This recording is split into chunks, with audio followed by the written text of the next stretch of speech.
Welcome to video 11.5c. Again, we're in part 2, area of regular polygons in general. I've got two examples. This one's straightforward. This one's a little bit more challenging. We'll start with the easy one first.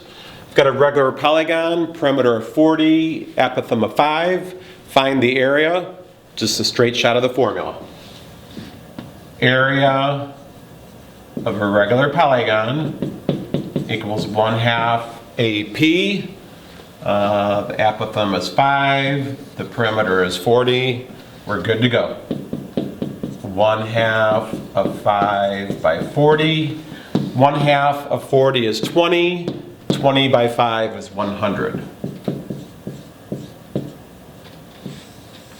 So 100 units squared is the area. Okay, that was the easy problem. Now for the more challenging problem. I'll erase this just to give myself some more room. So what I'm going to do is I'm going to draw a large equilateral triangle and inscribe a circle on the inside.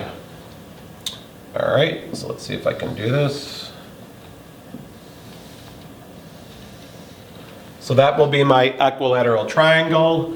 I'll put the circle on the inside as best I can.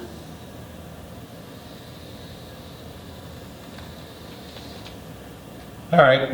Good enough, something like that. And what you want to remember is for an equilateral triangle, our angles were 60, 60, and 60. They said the circle has a radius of 6. This is where it gets complicated. The equilateral triangle has a radius, but then so does the circle. They're two different things. So let's keep in mind, this is the radius of the circle, and it's the apothem of the equilateral triangle. So I'll just say the apothem is 6. And I'm talking about the equilateral triangle.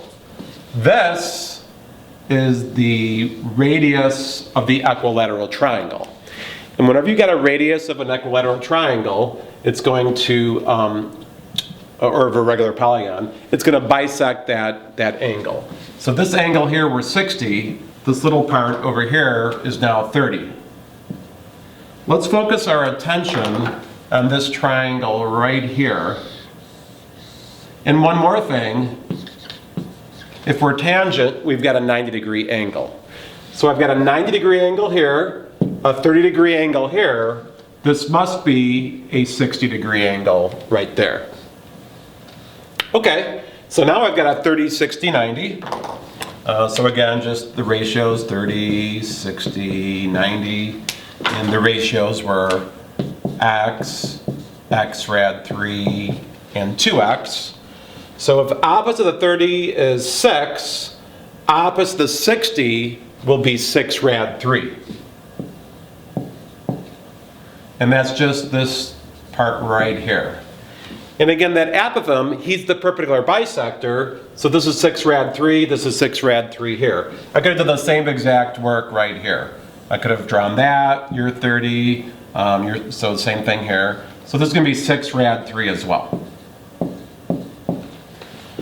All right, I finally have the side of the triangle. So the side of the triangle equals 6 rad 3 plus 6 rad 3 equals 12 rad 3.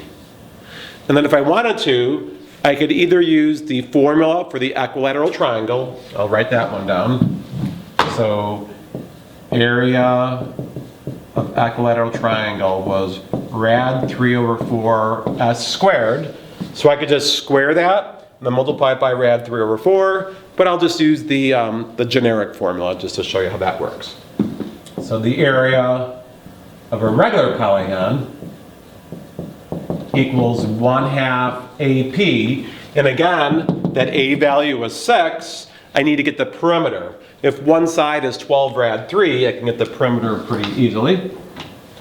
So the perimeter would be 3 times 12 rad 3 would be 36 rad 3. So now all I'll do is I'll substitute A is 6, P is 36 rad 3, and see what we come up with. Equals 1/2 A, 6, P 36 rad 3. And then 1/2 of 6 is 3. 3 by 36, well 3 by 30 is 90, 3 by 6 is 18, so 108 rad 3. And that would be units squared.